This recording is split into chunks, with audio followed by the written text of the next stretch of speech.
Novel قسمت قسط number 17 مصنفہ مہر نور۔ ماہی کو ایک ماہ ہو چکا تھا یونیورسٹی جوائن کیے ہوئے۔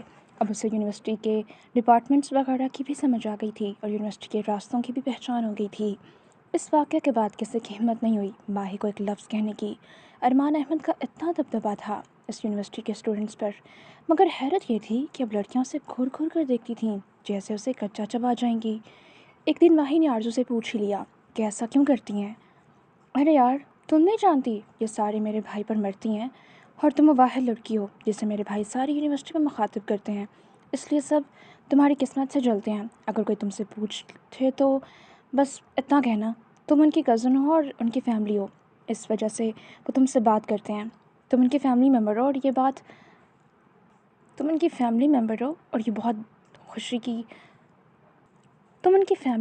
یہ بہت بڑی خوش قسمتی کی بات ہے۔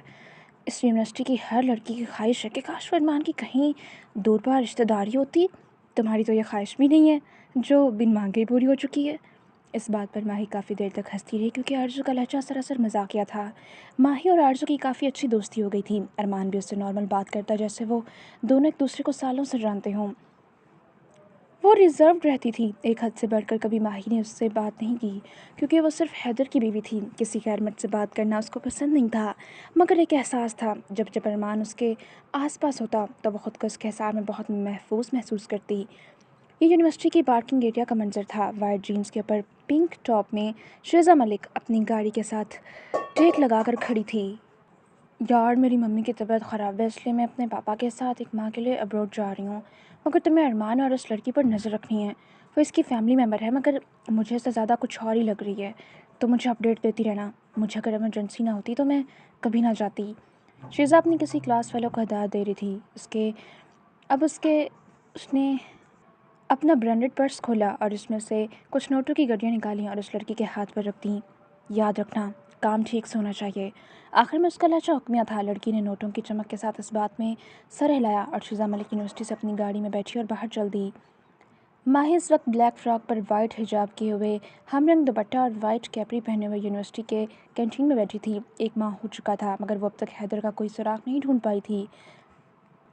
اس نے ابھی تک کہیں سے شروعات کی ہی نہیں تھی۔ اسے کچھ سمجھ نہیں آ رہی تھی وہ کہاں سے شروع کرے اور کہاں پر ختم۔ اس نے بیگ کھولا اور بیگ میں صرف اس وقت 200 روپیہ ہی پڑا تھا۔ اسے الگ ٹینشن لگ گئی تھی۔ اس کے پاس صرف 80,000 روپے تھے اور وہ بھی 2 سے 3 ماہ میں ختم ہو جانے تھے۔ اس کے بعد وہ کیسے اس شہر میں رہے گی؟ اسے اپنے لیے کوئی جاب تلاش کرنی چاہیے۔ ماہی نے ایک جوس اور ایک سینڈوچ کی پلیٹ لی اور آ کر چیئر پر بیٹھ گئی۔ اس سے پہلے کہ وہ کھانا شروع کرتی، کینٹین کے اندر اسٹوڈنٹس کا ایک گروپ داخل ہوا اور وہ ان میں سے ایک نے دوسرے کو دھکا دیا۔ وہ سیدھا ماہی کے ٹیبل کے پاس آ کر گرا اور ماہی کا کھانا نیچے گر گیا۔ یہ دیکھ کر ماہی پریشان ہو گئی۔ پیسے اس وقت ہاسٹل کے کمرے میں پڑے تھے اور اس نے صبح سے آج کھانا بھی نہیں کھایا تھا۔ اس کے اندر غصے کی شدید لہر دوڑی۔ یو مسٹر، یہ کیا بدتمیزی ہے؟ میرا سارا کھانا گرا دیا۔ مجھے سارے مستی مذاق کر رہے تھے، ماہی کے غصے بھری آواز میں اس کی طرف دیکھا۔ ان میں سے ایک آگے بڑھا اور بہت مغرور لہجے میں بولا، اس 50,000 کے کھانے کے لیے تم میری انسلٹ کر رہی ہو؟ اس طرح کے 50,000 تو ہم ایویں ہی اڑا دیتے ہیں۔ تمہارے لیے 50 کا کھانا ہوگا، مگر کسی باپ کی ساری زندگی کی محنت کی کمائی ہوتی ہے، اور دوسری بات، رزق کو ضائع نہیں کرتے۔ ماہی بھی اونچی آواز میں بولی۔ سارے اسٹوڈنٹس جو کینٹین میں بیٹھے تھے ان لوگوں کی طرف متوجہ ہو گئے۔ ایک ماہ میں آرزو نے اس سے بھی کچھ کانفیڈنس دے دیا تھا، اس لڑکے کو تو وہ غصہ ہی آ گیا۔ یو بلڈی بچ، تمہاری اتنی ہمت، تم مجھے باتیں سناؤ۔ اب وہ ہٹا کٹا لڑکا ماہی کی طرف بڑھا۔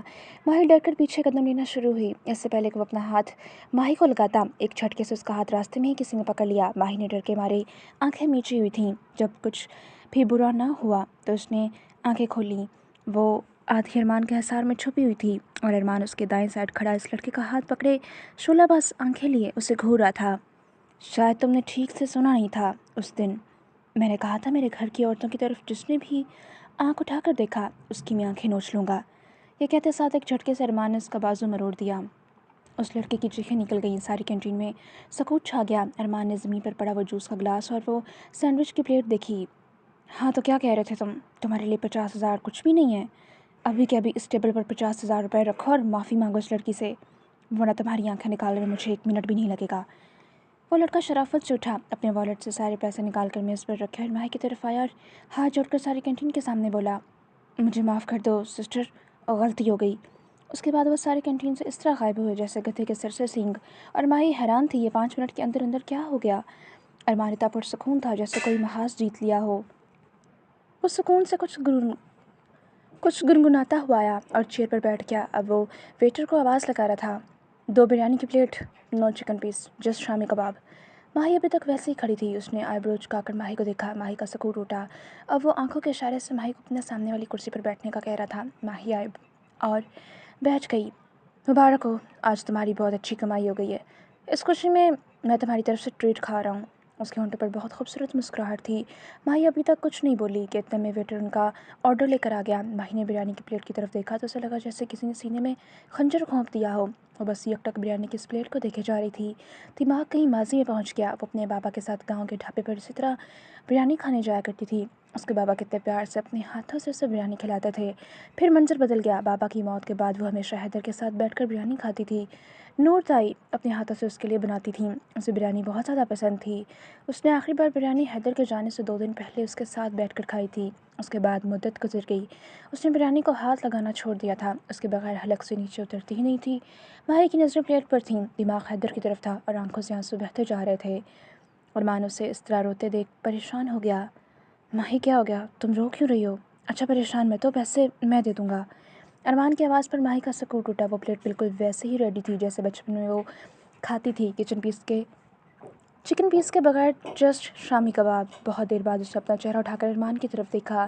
وہ فکر مند نظروں سے اسے ہی دیکھ رہا تھا۔ کیا ہوا؟ بریانی پسند نہیں آئی؟ اس کی آنکھوں میں اب بھی آنسو تھے۔ اس نے نفی میں سر ہلایا اور بولی، بابا کی یاد آ گئی۔ یہ کہنے کے بعد وہ دوبارہ بے آواز رونا شروع ہو گئی۔ کافی دیر بعد اس نے اپنے آنسوؤں پر کنٹرول کیا اور گویا ہوئی، مجھے بہت پسند تھی ایک وقت تھا، مگر پھر جن کے ساتھ بیٹھ کر کھانا پسند تھا وہ سب چھوڑ کر چلے گئے، اب دل نہیں چاہتا کھانے کا۔ ارمان کو لگا جیسے کسی نے اس کا دل چیر کر باہر نکال لیا۔ اس نے اماں سے سارا سچ جان لیا تھا کہ آخر ماہی ان کو ٹرین میں کیسے ملی اور ان کے درمیان کیا بات چیت ہوئی۔ یہ بھی جان چکا تھا کہ اس کے ماں باپ نہیں ہیں۔ اچھا، آخری بار کب کھائی تھی؟ اب وہ ماہی سے سوال پوچھ رہا تھا۔ ماہی نے 1 منٹ میں سوچنے کے لیے نہیں لیا اور فوراً بولی، 14 سال پہلے۔ اور ارمان کو لگا کسی نے اس کے سر پر یونیورسٹی کی ساری عمارت گرا دی ہو۔ کچھ پل وہ سکتے کے عالم میں سٹک ہو کر بیٹھا۔ اسے لگا کہ اس کے سارے الفاظ ہی ختم ہو گئے۔ کیا ایسا ہو سکتا ہے؟ وہ خود حیران تھا۔ بہت دیر کے بعد وہ کچھ بولنے کے قابل ہوا۔ چلو آج میرے کہنے پر میری خاطر کھا لو۔ ماہی اسے انکار کر دینا چاہتی تھی کہ اسے حیدر کے علاوہ کسی کے ساتھ بیٹھ کر بریانی کھانا اس کے لیے یہ ناممکن تھا۔ اس نے اپنی تکلیف زدہ آنکھیں اٹھا کر ان کالی آنکھوں میں دیکھا۔ وہ بہت مان اور امید بھری نظروں سے ماہی کو دیکھ رہا تھا اور ماہی کو یاد آیا اس نے کب کس طرح اس کی حفاظت کی تھی۔ کیا وہ اس شخص کو منع کر سکتی تھی؟ دل نے فوراً کہا نہیں، اور اس نے اپنی بھیگی آنکھوں سے اس بات میں سر ہلایا اور آج 14 سال بعد بریانی کا پہلا نوالا لیا۔ جیسے ہی پہلا نوالا گلے کے نیچے گیا اس کی آنکھوں سے نہ چاہتے ہوئے بھی آنسو بہتے گئے۔ ارمان احمد جان گیا کہ ضرور اسے اپنوں سے اتنی زیادہ محبت ہوگی کہ وہ ان کی خاطر بریانی کھانا ہی چھوڑ چکی تھی۔ ماہی جیسے جیسے کھا رہی تھی ویسے ویسے آنسو بہتے جا رہے تھے۔ اسے لگا جیسے وہ ماضی کے دنوں میں پہنچ گئی ہو۔ ارمان نے اسے رونے دیا، شاید اس طرح اس کے دل کا غم کچھ ہلکا ہو۔ 20 منٹ بعد وہ دونوں بریانی کھا چکے تھے۔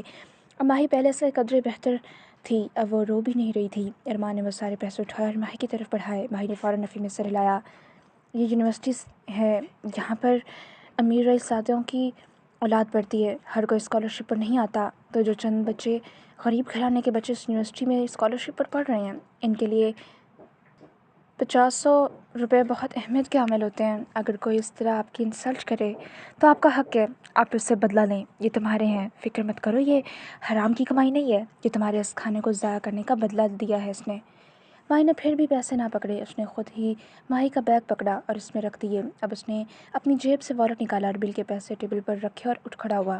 اوکے میں چلتا ہوں، گڈ ڈے، تمہارے ساتھ لنچ کر کے بہت اچھا لگا۔ یہ کہتے ساتھ ارمان کینٹین سے باہر چلا گیا۔ پیچھے ماہی کسی ہاری ہوئی عورت کی طرح بیٹھ گئی۔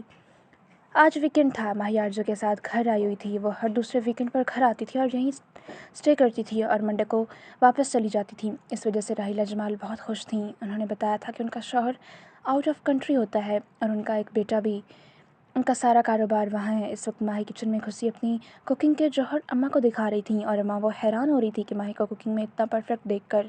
ارے واہ ماہی، تم تو اتنی سی عمر میں ماسٹر شیف ہو، اور ایک میری آرزو پھوہڑ ہے، تم نے یہ سب کیسے سیکھا؟ آرزو کو اماں کا اپنے لیے کیا گیا کمنٹ پسند نہیں آیا۔ کیا ممی یار، اب آپ میری بہن کے سامنے مجھے پھوڑ کہہ رہی ہیں؟ کوئی میری عزت کا ہی خیال کر لیں۔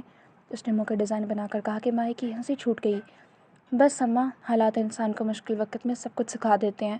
اس کی یہ بات سن کر اماں کا دل بے ساختہ چاہا کہ وہ ماہی کا ماضی جانے۔ آخر اتنی سی عمر میں کون سے دکھ تھے اس معصوم پھول جیسی بچی کو۔ کوئی بات نہیں آرزو آپی، اب ہم بہنیں ہیں، اتنا سیکرٹ تو چلتا ہے۔ اماں کی سوچوں کو ماہی کی آواز نے توڑا۔ یہ کہتے ساتھ ہی وہ دونوں ہنس دیں۔ اماں نے بے ساختہ دونوں کو دیکھ کر ماشاء اللہ کہا۔ وہ دونوں بالکل بہنوں کی طرح رہتی تھیں۔ کہیں سے نہیں لگتا تھا کہ ماہی ابھی صرف 1 ڈیڑھ مہینہ پہلے ان کی زندگی میں آئی ہے۔ جاؤ آرزو، ارمان کو فون کرو، اسے کہنا آج ہمارے ساتھ ہی لنچ کرے، کافی دن ہو گئے اس نے چکر بھی نہیں لگایا۔ یہ کہتے ہوئے اماں کچن سے باہر نکل گئی اور ماہی پر ایک عجیب انکشاف ہوا۔ کیا وہ اس گھر میں نہیں رہتا تھا؟ آپ کا بھائی اس گھر میں نہیں رہتا؟ ماہی نے آرزو سے پوچھا۔ نہیں، ان کا اپنا گھر ہے، وہ اپنے اپارٹمنٹ میں رہتے ہیں۔ ماہی حیران ہوئی، بھلا ماں اور بہن کو اکیلا چھوڑ کر وہاں کیوں رہتا ہے؟ مگر کیوں؟ یہ گھر تو ان کا اپنا ہے، پھر وہاں کیوں رہتے ہیں؟ نہیں، اصل میں وہ میرے سگے بھائی نہیں ہیں، وہ میرے کزن ہیں۔ 4 سال پہلے انہوں نے اپنا اپارٹمنٹ خرید لیا تھا، اس لیے وہاں شفٹ ہو گئے۔ اماں نے تو روکنے کی بہت کوشش کی، مگر انہوں نے کہا کہ وہ آتے جاتے رہیں گے، مگر ہم پر مزید بوجھ نہیں بننا چاہتے۔ یہ بات سن کر ممی بہت غصہ ہوئی تھی، مگر وہ اپنی بات منوا کر ہی رہے تھے۔ جب ان کا دل چاہتا ہے وہ آ جاتے ہیں اور یہاں اسٹے بھی کر لیتے ہیں۔ ان کا اپنا کمرہ ہے 2nd فلور پر۔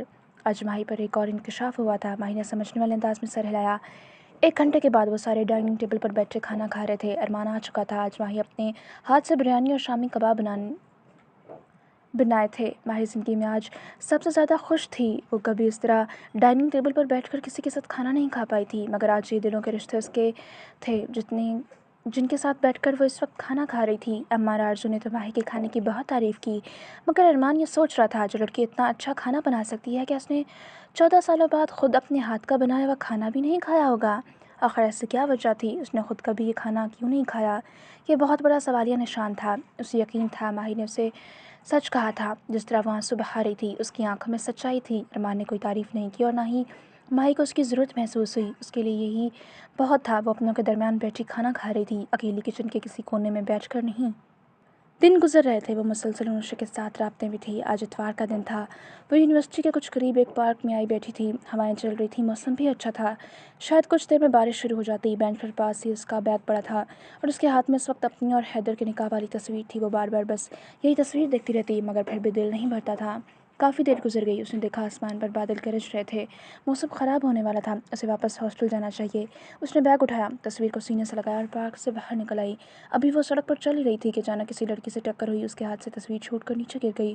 وہ لڑکی تو معافی مانگتی ہوئی آگے بڑھ گئی، مگر ماہی کی تصویر سڑک پر دور جا گری اور ماہی کو لگا جیسے کسی نے اس کے جسم سے روح کھینچ لی ہو۔ وہ تصویر اس کی زندگی کی عمر بھر کی کمائی تھی۔